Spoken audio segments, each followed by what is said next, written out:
Welcome to the New South Wales branch August meeting.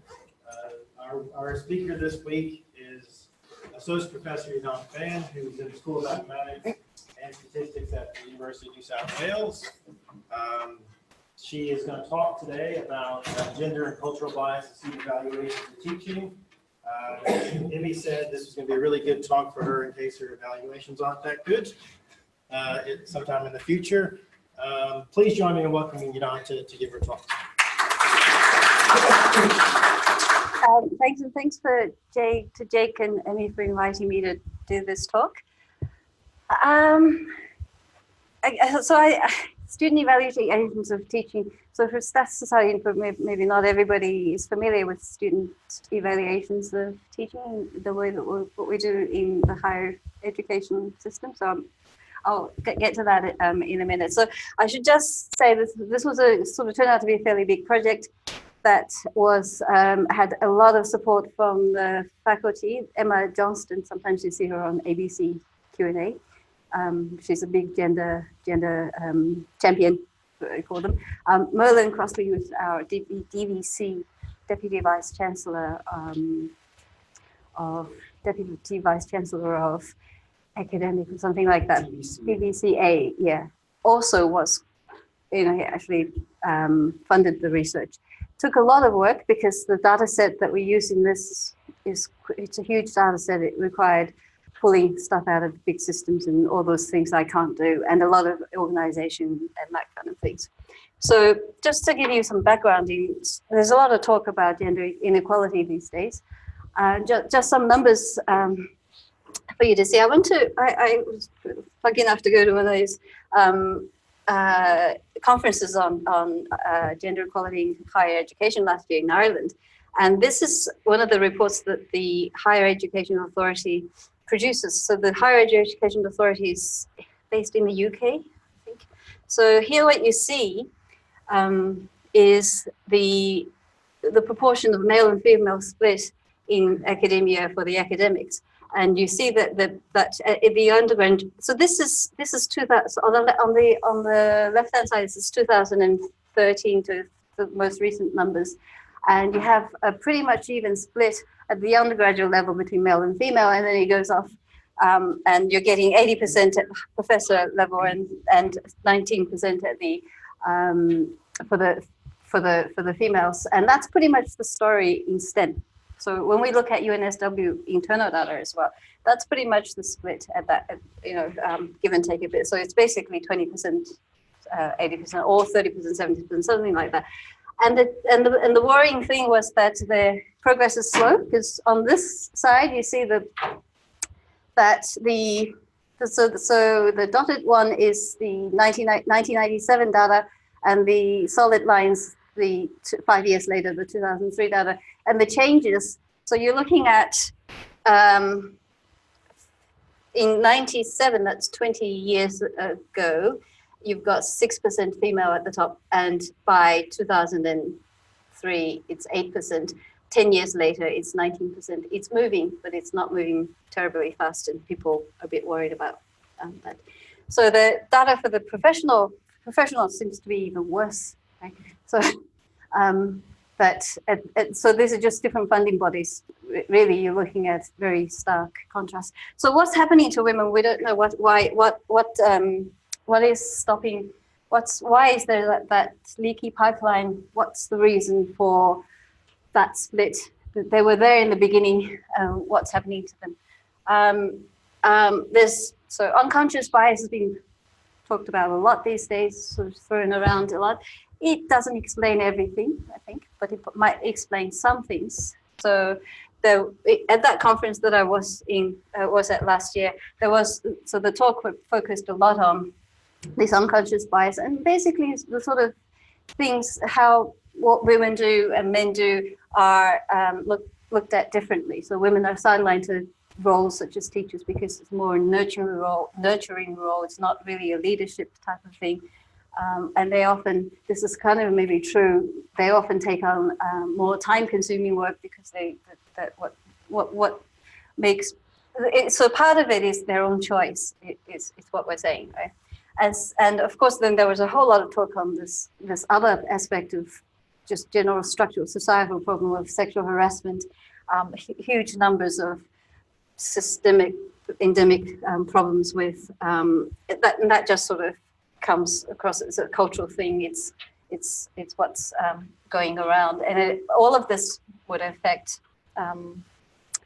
All of this probably put together affects what's going on. And I should say we were a little bit disappointed with this conference where they do a lot of study on gender equality, and although we were hoping that there'd be a bit more work that's based on data, and there seems to, or empirical evidence, there seems to be very little that they're doing in terms of that, but more just talking about things as you do in the more arts and social sciences perspective.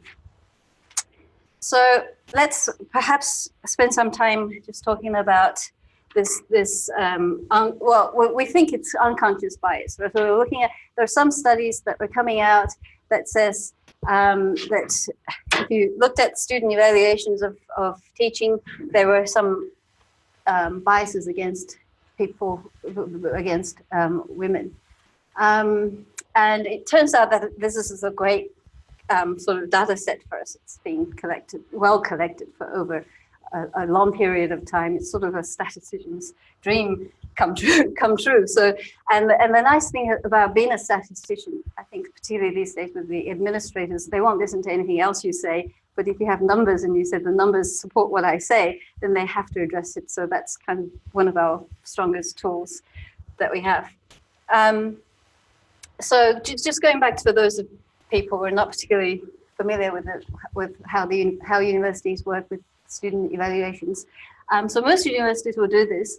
So when you teach a course, even if it's just tutorials or either your course authority course lecturer, you get surveyed at the end.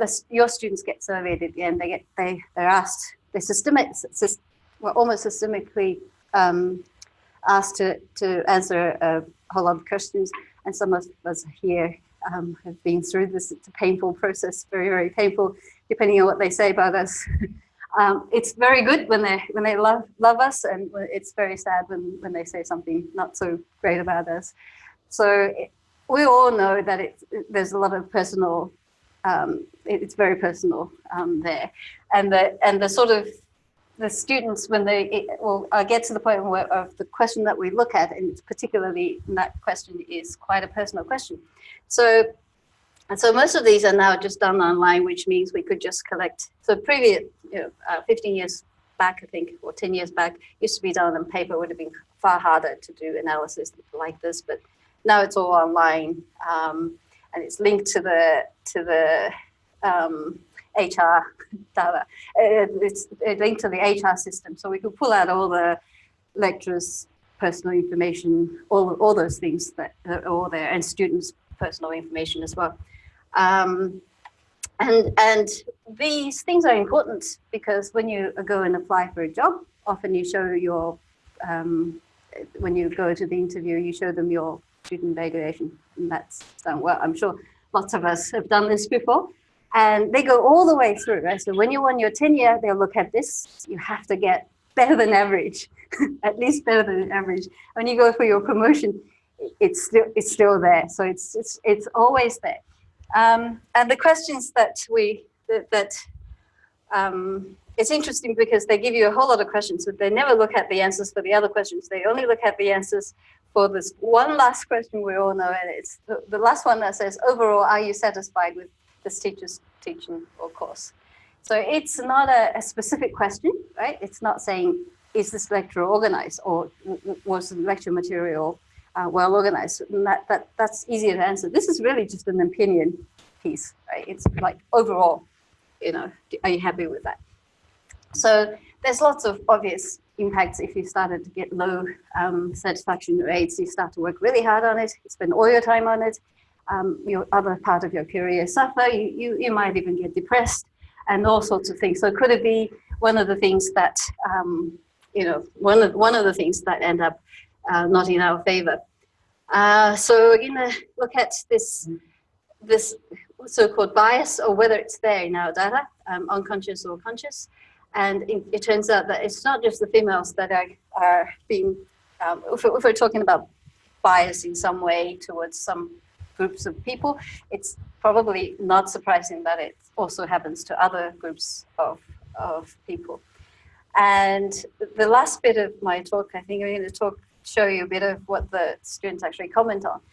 That's something that you don't normally see, but it's interesting in the way that in fact, we come to the conclusion that we're just being, they're just different criterions that we're being assessed on. So we're not really being, even though they give you a number, the numbers look the same, but they're not telling you quite the same things, because when they look at females, they're judging them on some other criterion than they are perhaps on the men.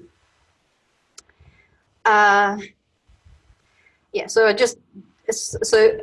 before any of you sort of start talking, there's another whole lot of other debates about the use of student evaluation as a measure of teaching quality, because it's probably not very good not such a great thing to measure teaching quality, because there's all these issues that I mentioned before. So it's quite contentious. What they've done is that, at least at UNSW, they've removed the term evaluation, just to basically to call it a student experience, because that's basically what it is. But however, they are not going to anytime soon get rid of this student evaluation, partly because it's such an easy managerial tool to use.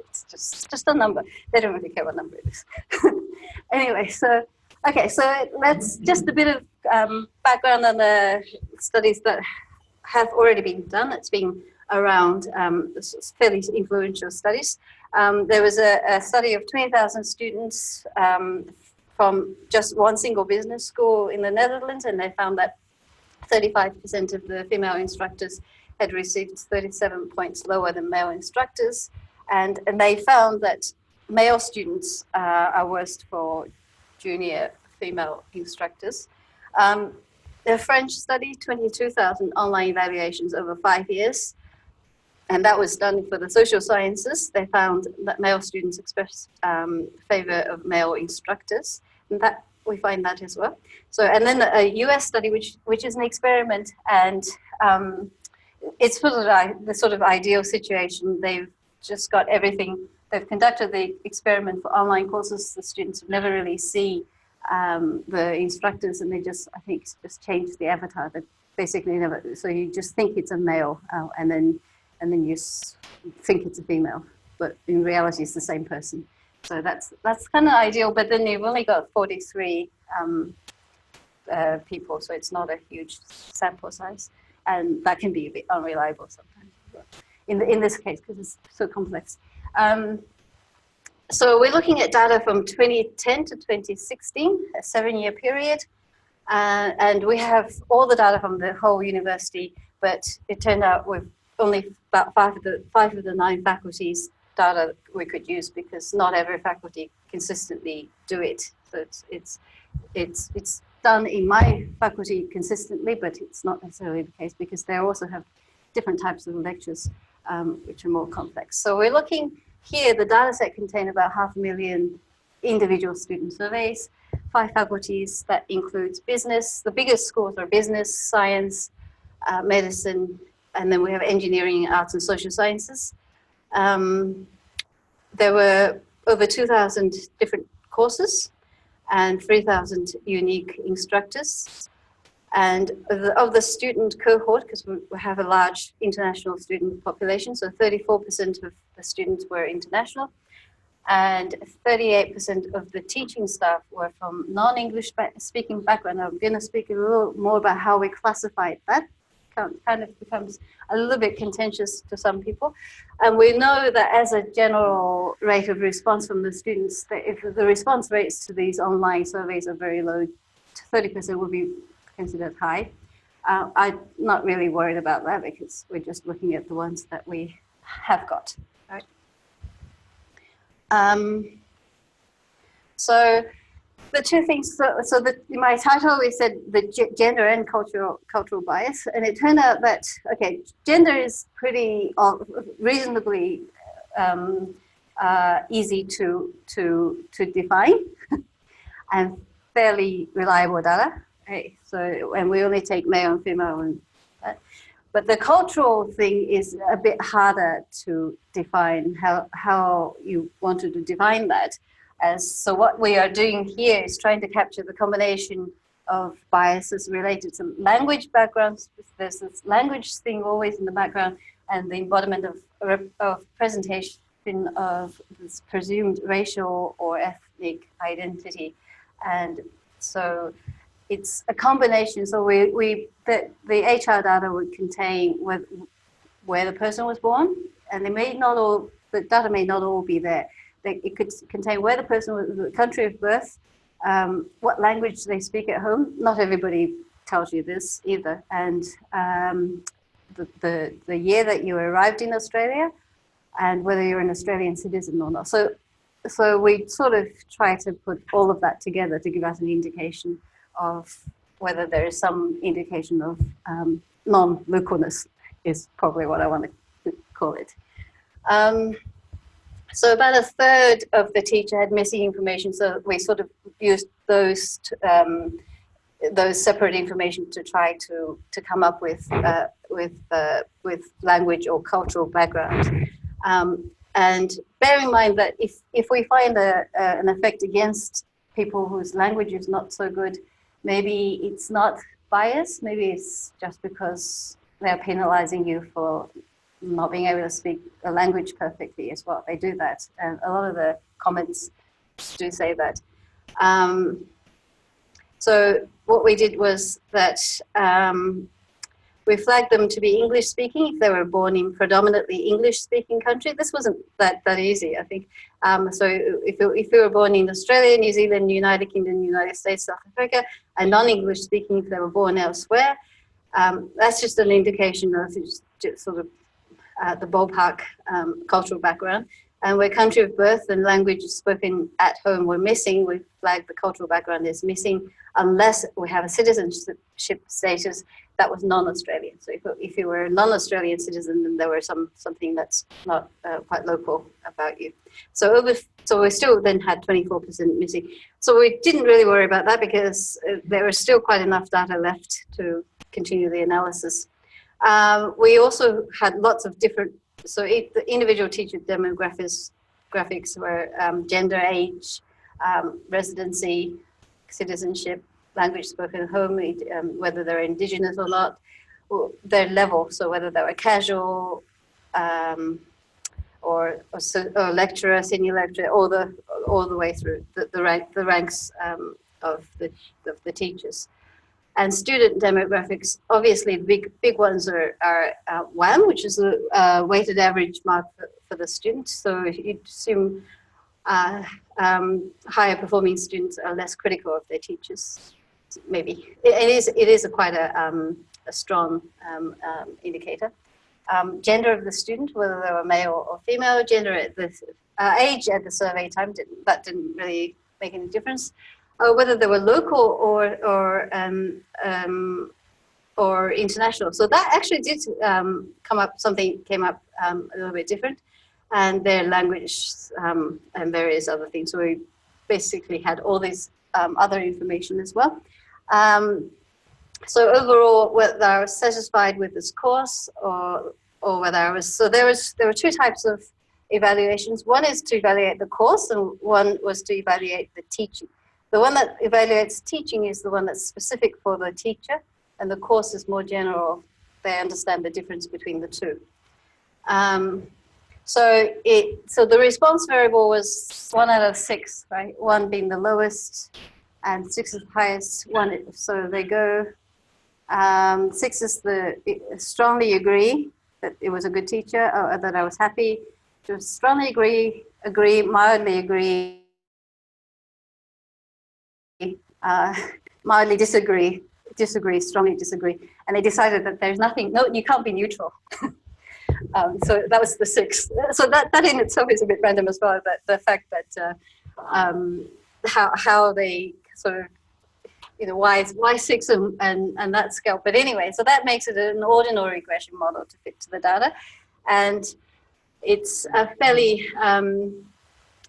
it's a reasonably straightforward model fit. So we're using the cumulative logic link, where the log of the probability. So we're looking at the probability of a student I from course C taught by teacher T having a score less than or equal to level J. It's not the easiest thing to interpret, I think.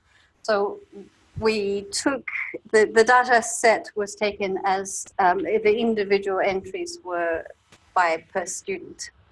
And so the model here, where we have the covariates are the x's are the covariates for different effects. So these included things like student one, what the cultural background is, the total number of students in the course. Often a large course gets a really low score, so that should be accounted for. The course type, the whether it's postgraduate or undergraduate, the gender of the teacher, cultural background of teacher, and then there's interaction. There's going to be strong interaction between the two. Also, interaction terms between teacher, gender, student, cultural background, and the idea there is that maybe a female student would be rating a female instructor higher, and a local or an international student is going to be more generous with someone with a different background, because they can understand the difficulties.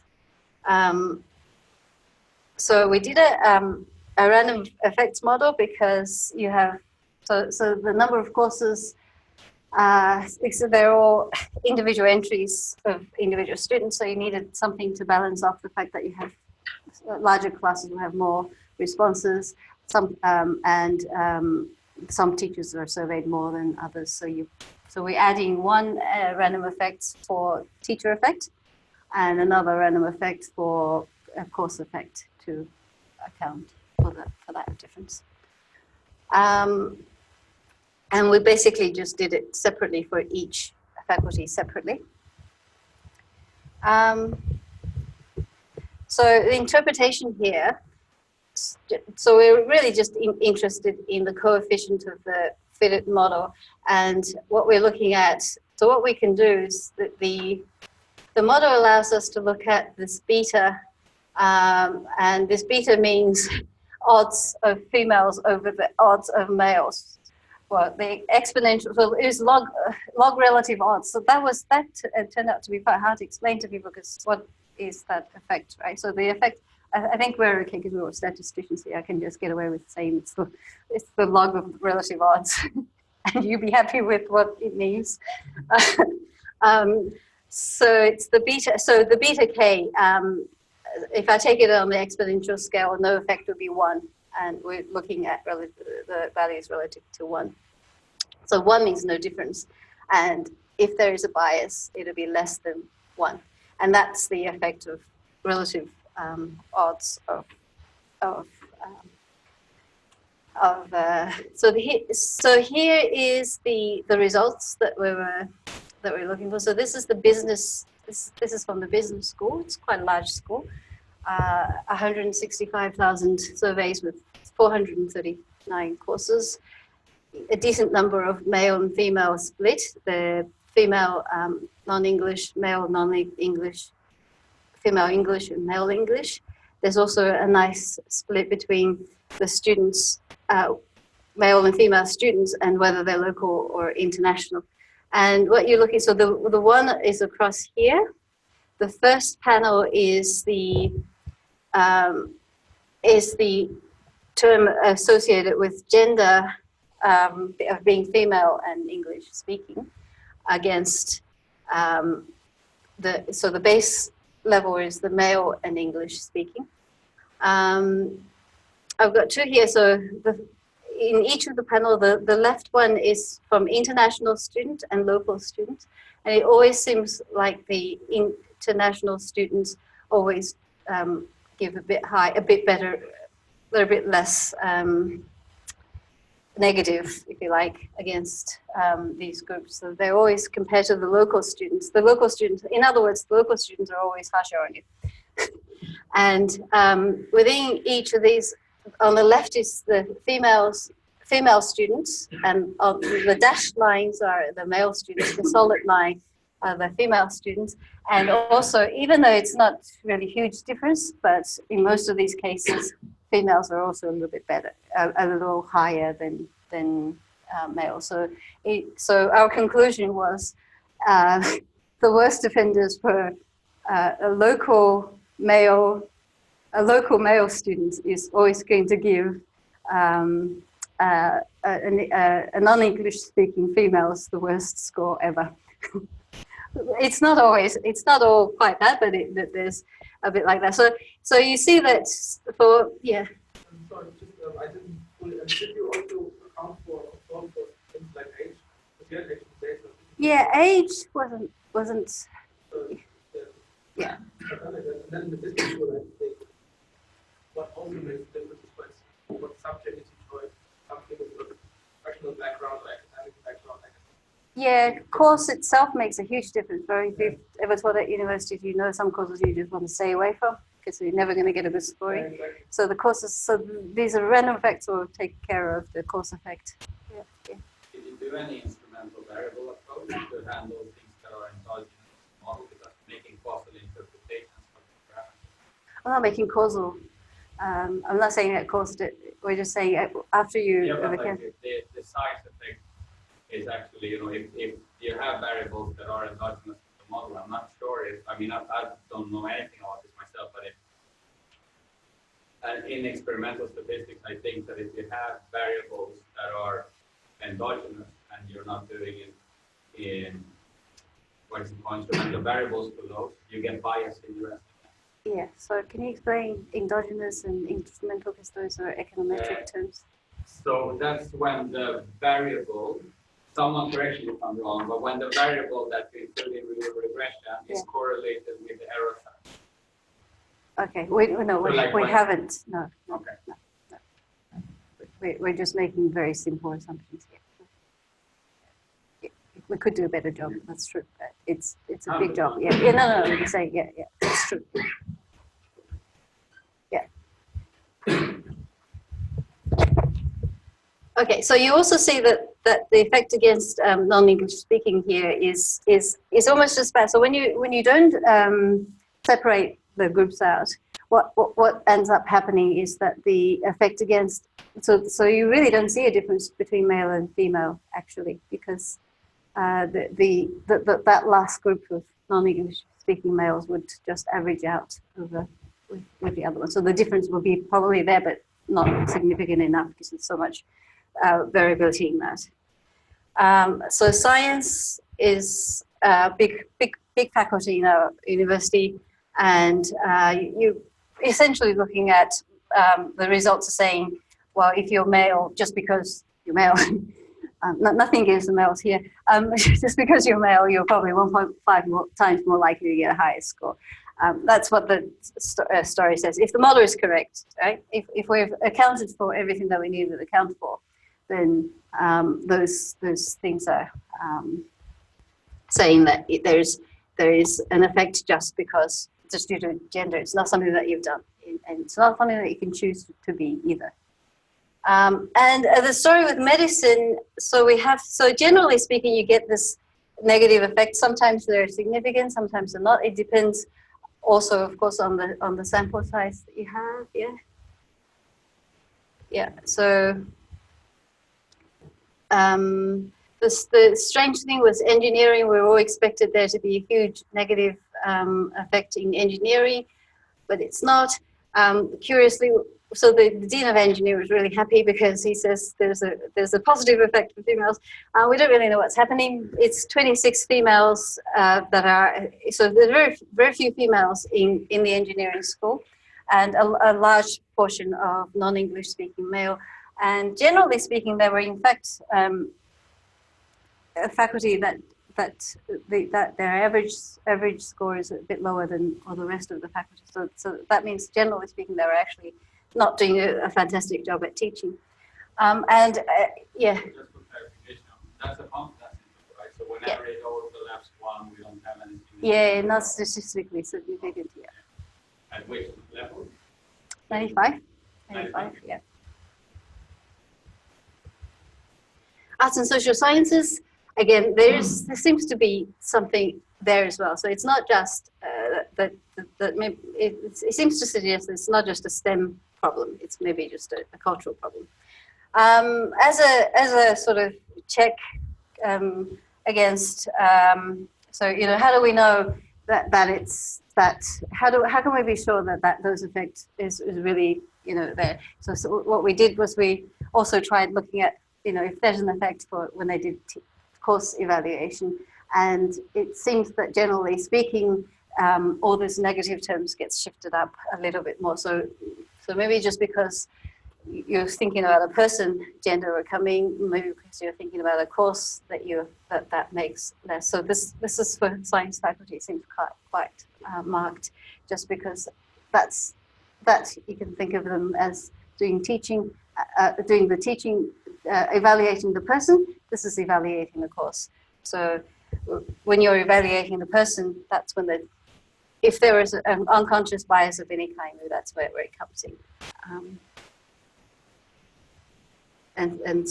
So the story is pretty much that for the course evaluations, there isn't anything there. Okay, so the nicest, I guess the juicier thing to look at is we plotted the probabilities of getting a 1, 2, 3, 4, 5, 6, right? And you see that there's basically no difference all the way up to where it's the split between I agree or I strongly agree. And so seems to suggest that where bias is coming through, it's at the critical, whether you're super or you're just okay point.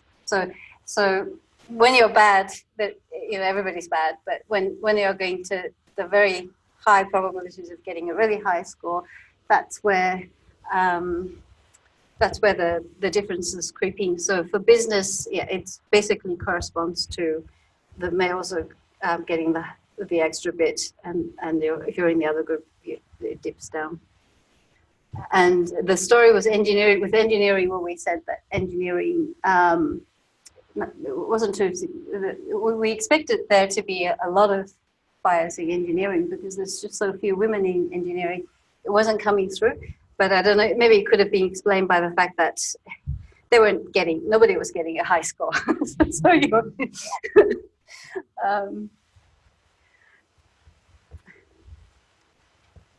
okay. And we sort of wanted to know, you know, you have an effect, how big is this effect? So we sort of fitted several things to look at. You know, how does it compare with somebody who's just inexperienced, right? So if you haven't taught the course, so we sort of just wanted to get a feel. So we classified people who hadn't taught the course in the last 3 years as inexperienced for that course, and people who've kept, you know, at least 3 times, then you're quite experienced for that course. You should do very, very well. So we looked at, this is the effect of being a female and the effect of being inexperienced. That's quite terrible because the not having a lot of experience didn't really negatively impact you as much as just being female or having a different language background. Here's the same thing for science. So it's kind of on par with, so it's quite a severe, it's not something you can control anyway. So it's, okay. So I guess a lot of people, when this paper came out, so anecdotal evidence, a lot of people who've lived through lectures probably feel that there's some kind of, you know, bias against them when they're teaching, particularly if you're female and you get it in a particular way. So some people do say that it's kind of a lived through experience, but we just really don't have any idea of, you know, how. So this is in a way saying to people, this is what actual impact it is on the staff. themselves. And one of the things we wanted to do is to find some way out of this and to find a solution or a way forward of what to do. And it's not clear to me that it's an easy problem to solve, right? So let's say tomorrow some of us are going for our tenure and some of us are going for the promotion. You're going in with the same piece of paper. We sort of want a solution reasonably fast and easy to implement. And again, my suspicion is that these evaluations are not going anywhere. They're going to be there, and it's going to be probably even worse. And they'll be used even more than it used to be, because of the way that data helps us manage people a lot easier. So if you have any ideas, I'm open for discussion. So we also had the feedback. So at the end of each at the end of each questionnaire, you get to write down any other comments. And here there are two types of comments: the best feature of the facilitator or tutor's teachings were, and where they can improve. So it's one is to praise, the other is to this is where you can improve. These are not so when we looked at these text analysis, it's not directly linked to the scores that you get, but it'd be nice. The next nice thing to do to link what they say to what scores they give you. The first thing we did, and it was led by Laura. She's a political scientist, actually. So they looked at all the responses in this huge data set and a huge text data set. And what they did was they used this in vivo, sort of text analysis tool. We basically looked at the data set and took out some themes and took positive and negative themes. So with the positive themes, there's a theme about knowledge, about whether the lecturer was authoritative, supportive, organized, engaged, and clarity of communication. The negative themes were lack of, the opposite of that. And then the data was then split between male and female instructors. And here are some of the findings from what the students were saying. So in terms of knowledge and engagement, there were only minor differences between what the students said about male and female teachers. So both female and male data showed teachers are valued for their knowledge, expertise, and often their real-world experience or successes were commented on. The knowledge and expertise was the most prevalent theme in the male best feature data. So what's best about the male, what's best about the teacher? For male, there were a lot of comments about their knowledge and their expertise. They're obviously the great, things like how they were really amazed by how smart he is and very experienced, very competent, and you can tell. So this kind of comments are in the sort of things that they say about men. You can't imagine them saying that a lot if we're thinking about it. It's just not the sort of language, I guess. It never seems unsure, because I think females are always unsure. And then clarity of communication. So this is where that language thing comes in. So if you have an accent, even if it's a French accent or whatever accent, there was comment about that as well. So, but there's no gender differences. There's not really any gender differences. The comments about clarity, and probably you get more females tend to be more clearer communicators. So you might get better comments from that. So there are minor differences, a lack of clarity. So in these data, lack of clarity refers to the ability of individual to understand their teacher's speaking voice. And students complain that their teacher's accents, so often it is just the accents that they complain about. And yeah, things like she's really bad at teaching English. Okay, well, this is getting and and authority and efficacy. There was okay on the point about being authoritative.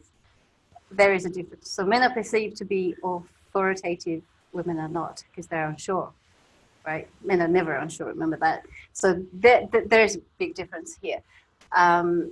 So students reported feeling as though they're the female teachers, if you're too authoritative, they complain about you. If you're not authoritative enough, they complain about you. So there's an issue with authority there, and in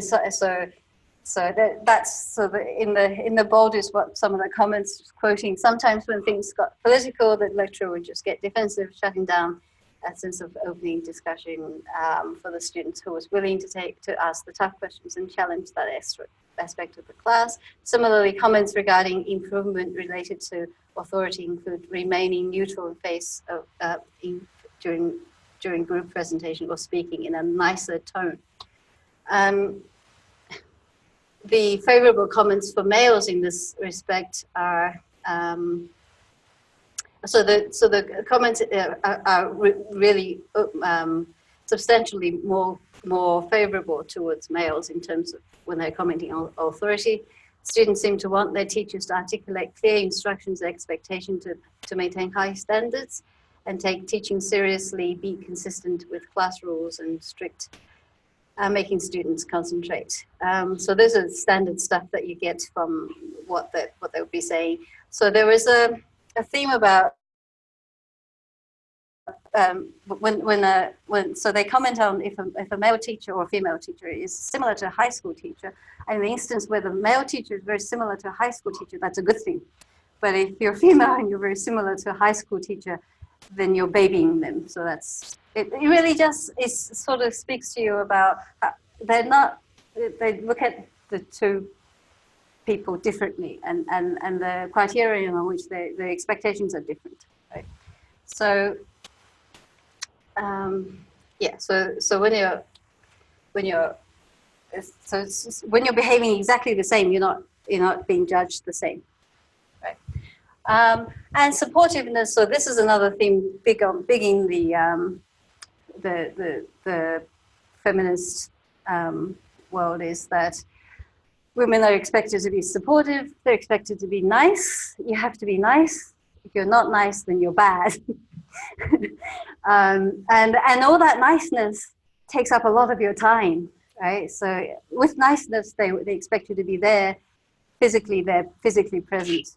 Whereas what the expectation for men is more that, okay, you can answer those questions on emails. They expect you to use more technology, more sort of email things. So that availability, being nice. I bet all of us have got comments about she's very nice, and you made it. If you're familiar with that, any of those feminist theories, nice is a big word. And then it just got, some of the comments just got really ridiculous. This is just for fun, right? So you have guys that are just basically a god, or is clearly just so clever as an Einstein. But these are just the sort of things that you do pick up. So overall, from the comments, they're not as harsh on men as they can be for women. What these comments really mean, I think it gives you an idea, a glimpse into how the students really perceive you when you're standing up there and trying to teach them. So it is different, right? Okay, so so when females, they picked up words like, oh, she's a bit uptight, should be a bit calmer. And there's a lot of course, as you would expect, there's a lot of comments about clothing, what they're wearing. Don't wear something too. So the title, so Laura went and made this paper, and she put one of the comments from the students as a title, which says, Peter, I think, well, if the paper do ever come out, you'll see it. Miller didn't like that. So anyway, so yeah, because I think she's not a science. She doesn't have a science background. So from the arts and social sciences background, they tend to go for words that are a lot more strong and a lot more sensational. I don't know if it's sensational. They just that's just what they do. I think there's a slightly different culture in what we do.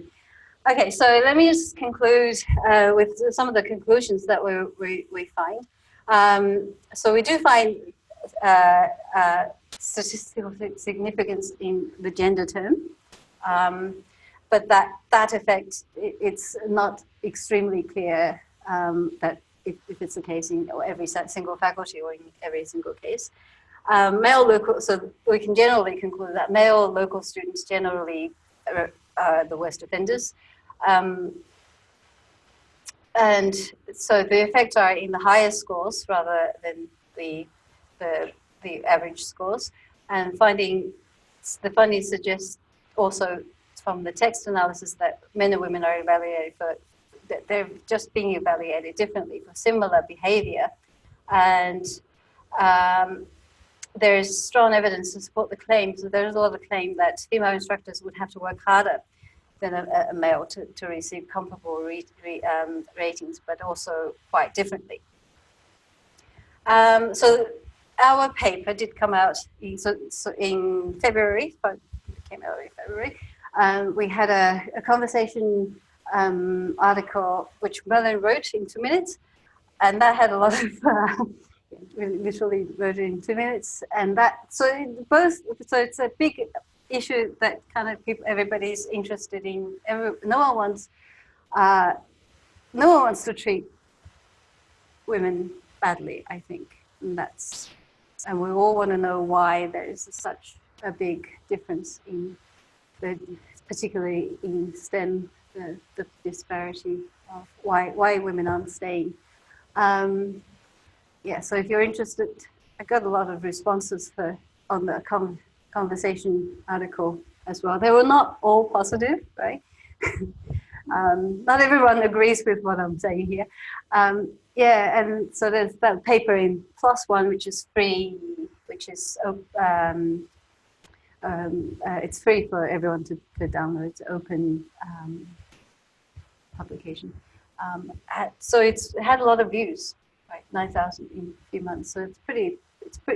People are quite interested in, and perhaps more interested in what you can do about it. Okay, so I think that's it. That's what I've got to say.